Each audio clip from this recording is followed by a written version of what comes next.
Guys Unacademy की तरफ से एक बार फिर से बेस्ट ऑफर को लॉन्च कर दिया गया है। जैसे कि आप अपने स्क्रीन पर देख सकते हैं, एक डाउट आ रहा है बहुत सारे लोगों का। सबसे पहले ये डाउट मैं क्लियर करना चाहूँगा कि एनडीए का जो कैटेगरी था ये आपका अलग हो गया, ठीक है ना। और आपका जो air force XY navy coast guard जो था ये अलग बन चुका है, ठीक है ना। अब ये नहीं सोचना कि एक में ही है, ये अलग अलग कैटेगरी बन चुका है। अब देखिए ऑफर क्या है, बहुत ज़बरदस्त ऑफर है। देखेंगे तो लगेगा कि यस सर बहुत बेस्ट हुआ। सबसे पहले तो special price at 15% off on regular price. Regular price पहले जो था आप लोग को पता होगा कि 1760, 4400, 7400, 88, 10,500 ऐसे पहले रेगुलर चलता था। लेकिन अब उस पर अनअकैडमी जो है उस पर खुद 15% डिस्काउंट उन्होंने कर दिया, ठीक है ना।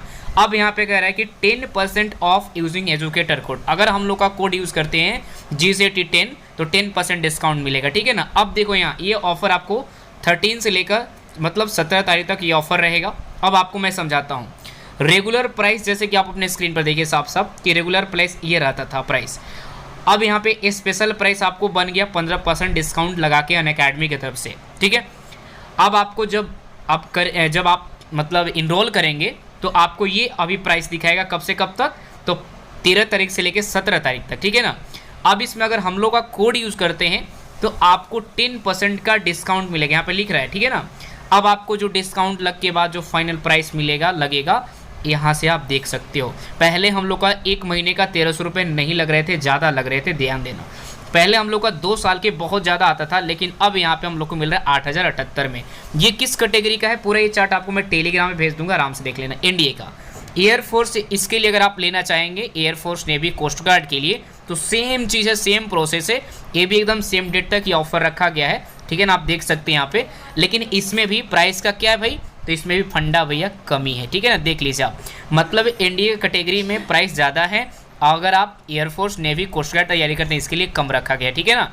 आप एक्चुअली में देख सकते हैं 2 साल का अगर आप नेवी एयरफोर्स कोस्ट गार्ड की तैयारी करने वाले स्टूडेंट अगर लेते हैं 1 साल का तो आपको मात्र 4200, यहाँ पे थोड़ा ध्यान देना, यहाँ पे तो 4208 रुपये ही देने पड़ेंगे 1 साल के लिए। अगर आप 2 साल का लेना चाहेंगे, यहाँ पे देखिए 2 साल के यहाँ पे, तो आपको 2 साल के लिए कितना 6120 रुपये ही देने पड़ेंगे। तो ये कितना बेस्ट है। रिडम करिएगा अपने अपने जो आप लोग बनाए हैं वहाँ से, और डिस्काउंट 150-200 जो भी मिले वहाँ से मिल जाएगा, ठीक है ना। हेलो दोस्तों, कैसे हैं आप सभी लोग। आई होप कि आप सभी लोग ठीक होंगे। तो दोस्तों मैं आज आप लोग के लिए यानी साइंस के टॉप 30 क्वेश्चन लेके आया हूं जो कि आपके एग्जाम के दृष्टिकोण से बहुत ही इंपॉर्टेंट है।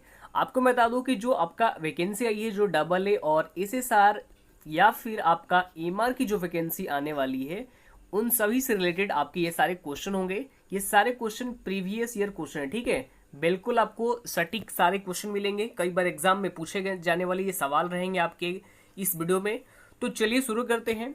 और एक चीज़ यहाँ पे आपको बता दूं कि अगर आप इस वीडियो की पूरी PDF डाउनलोड करना चाहते हैं तो हमारे इस वीडियो के डिस्क्रिप्शन बॉक्स में टेलीग्राम और इंस्टाग्राम दोनों का लिंक दे दिया गया है। तो सबसे पहले आपको क्या करना होगा, टेलीग्राम चैनल ज्वाइन करना है और वहां से सारे वीडियो PDF फाइल को डाउनलोड कर सकते हैं, ठीक है।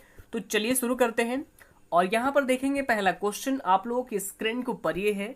पहला क्वेश्चन है कि सेंटीग्रेड एवं फ़ारेनहाइट पैमाने का पठन कितने डिग्री पर समाप्त होता है। नीचे में आपको देखिए 4 ऑप्शन दिए हैं। ऑप्शन ए में 20 डिग्री है, 20 है, 40 डिग्री, -20 डिग्री और -40 डिग्री।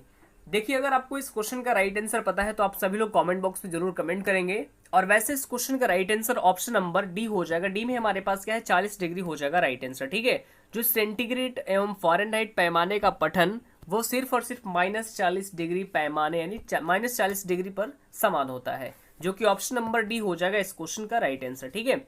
चलिए आगे बढ़ते हैं, नेक्स्ट सवाल देखेंगे। नेक्स्ट क्वेश्चन ये है कि ताप मापने हेतु प्रयोग किया जाता है। ये तो आप सभी को पता होगा और नहीं पता है तो आप सभी लोग जान लेंगे, ठीक है। वैसे यहाँ पे इस क्वेश्चन का भी राइट आंसर क्या हो जाएगा, ऑप्शन नंबर बी हो जाएगा। बी में हमारे पास क्या थर्मामीटर होता है राइट आंसर, ठीक है। ऑप्शन नंबर बी हो जाएगा राइट आंसर। जो थर्मामीटर है वो क्या होता है, ताप मापने हेतु प्रयोग किया जाता है, तो उसे हम थर्मामीटर से मापते हैं, ठीक है।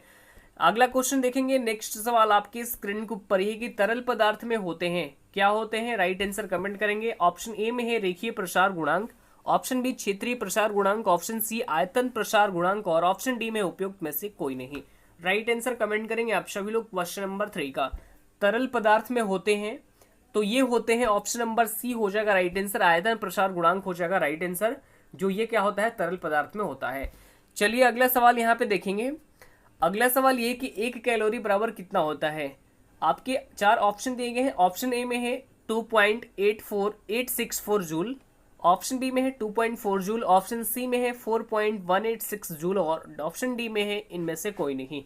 राइट आंसर कमेंट करेंगे। ऐसे सवाल आपको बिल्कुल याद रहने होने चाहिए, ठीक है, क्योंकि ये जो सवाल है ये बहुत ही टफ नहीं है, ये तो आपको मुज़बानी ऐसी ही पता होना चाहिए। क्योंकि 1 कैलोरी बराबर कितना होता है, तो देखिए ये होता है 4.186 होता है। कितना होता है?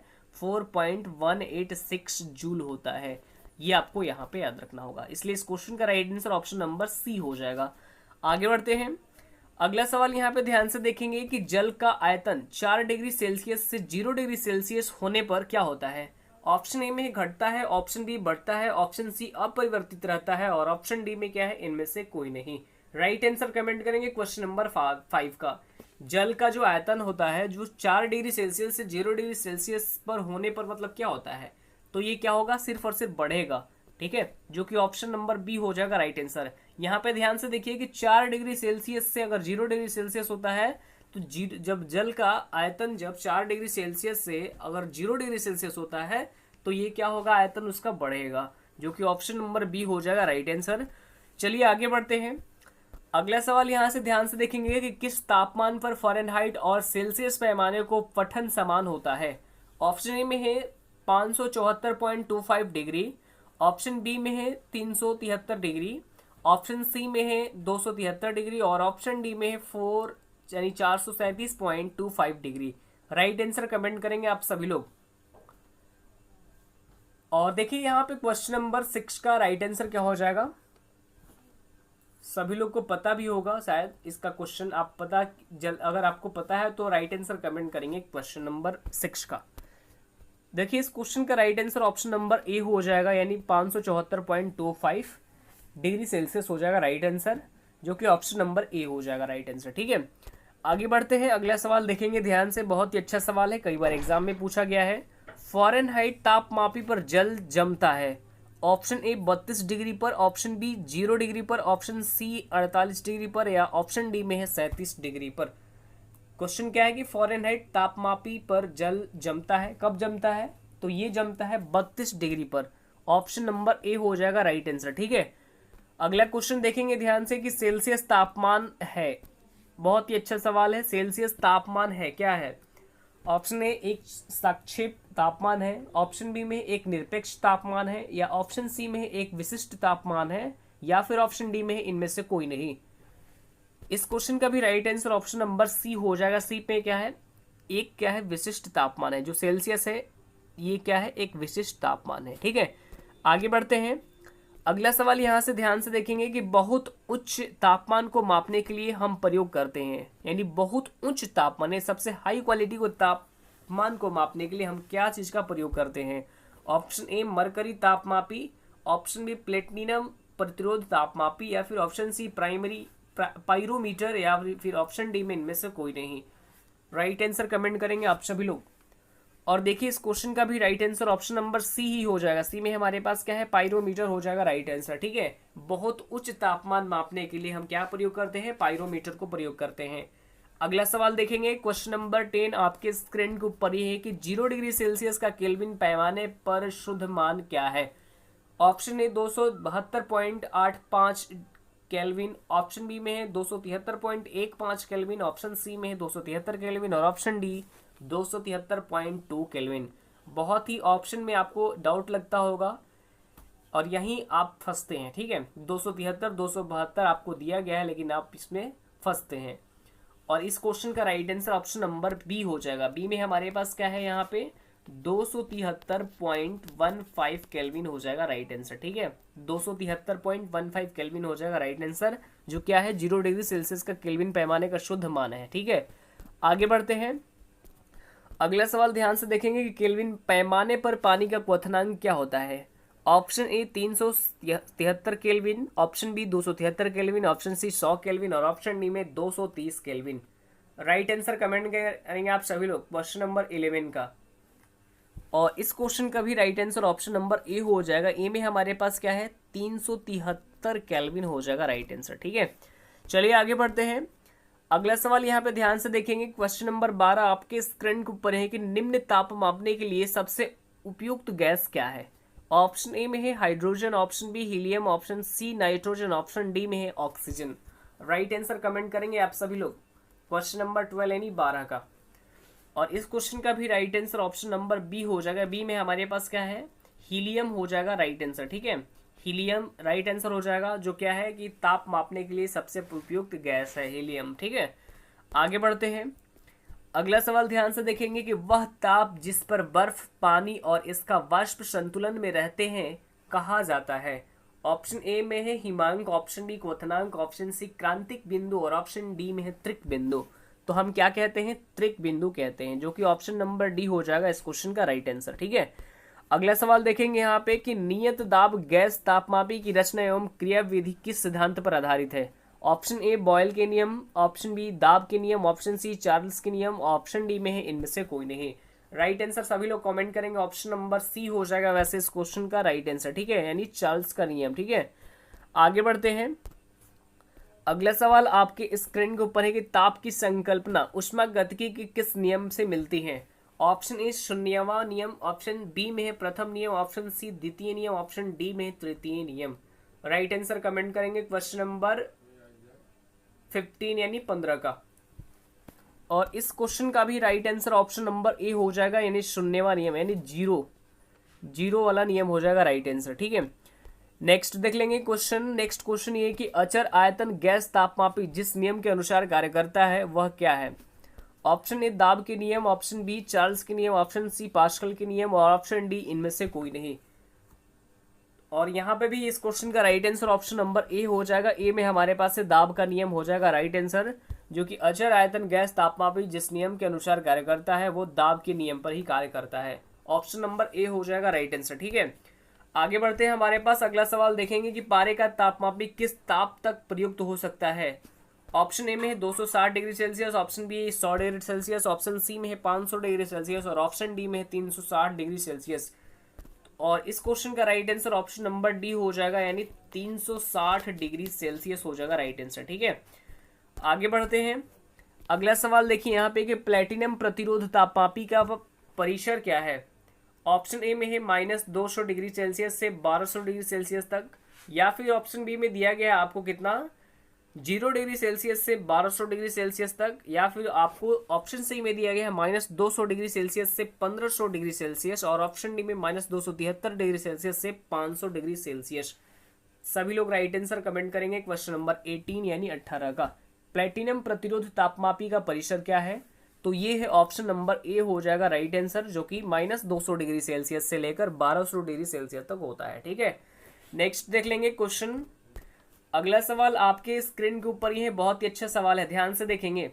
सवाल है कि रेल की दो पटरियों के बीच थोड़ी जगह छोड़ी जाती है, क्यों छोड़ी जाती है। ऑप्शन ए में है इससे लोहे की बचत होती है, नहीं। ऑप्शन बी में है लोहे के छोटे के HND बनाता आसान है, ऑप्शन सी में है लोहे के खंड मजबूती होते हैं, या फिर ऑप्शन डी इससे पटरियों के ऊष्मीय प्रसार के लिए स्थान मिल जाता है।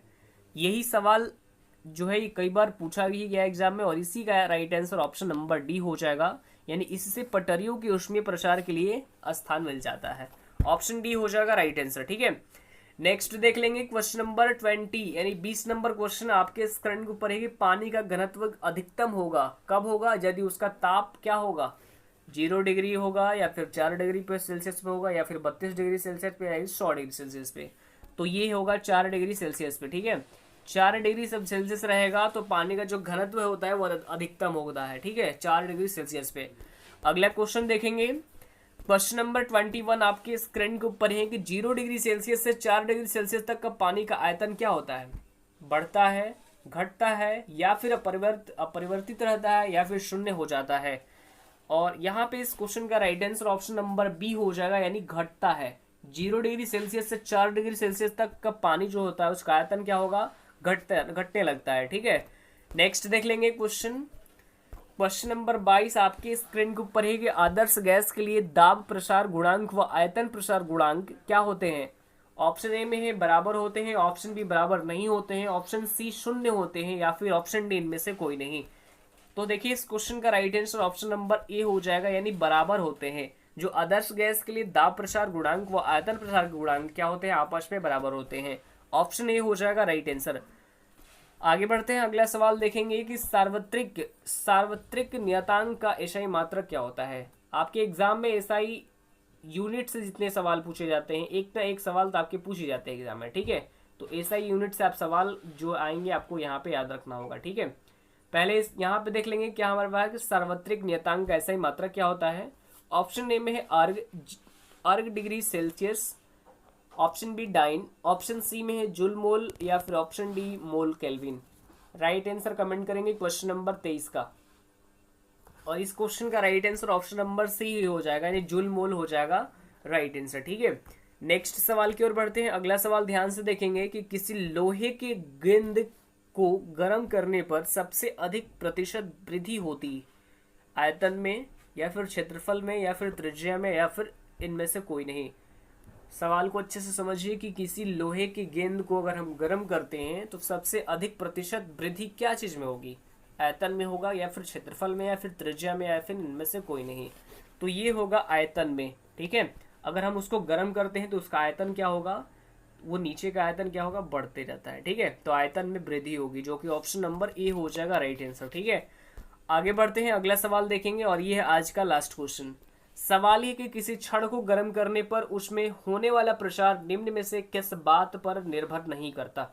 ऑप्शन ए में क्या है, आयतन में, ऑप्शन ए में है प्रारंभिक लंबाई पर, ऑप्शन बी ठोसपन या खोखलापन पर, या ऑप्शन सी में है ताप में वृद्धि पर, ऑप्शन डी में है छड़ के पदार्थ पर। राइट आंसर कमेंट करेंगे क्वेश्चन नंबर 25 का, ठीक है। और देखिए यहाँ पे इस क्वेश्चन का right answer option number B हो जाएगा। बी में हमारे पास क्या है, ठोसपन हो जाएगा या फिर खोखलापन हो जाएगा, ठीक है। तो आज के लिए इतना ही है। अगर आपको ये वीडियो अच्छा लगा होगा तो वीडियो को लाइक कीजिए, कमेंट कीजिए और अपने स्टडी ग्रुप में एटलीस्ट एक शेयर भी कर दीजिए, ठीक है। तो आज के लिए इतना ही, फिर मिलते हैं नेक्स्ट वीडियो में। धन्यवाद। और एक चीज़ यहाँ पे ये बता दूं कि अगर आप हमारे इस चैनल पर नए हैं तो हमारे इस चैनल को जरूर सब्सक्राइब कर लीजिए और बेल आइकन को प्रेस जरूर करिए, ताकि हमारे जो भी नई अपडेट होगी नेवी की ओर से या फिर एमआर से, ये सारी अपडेट आपको इसी चैनल पर सबसे पहले मिलेगी, ठीक है। तो आज के लिए इतना ही, मिलते हैं नेक्स्ट वीडियो में। धन्यवाद।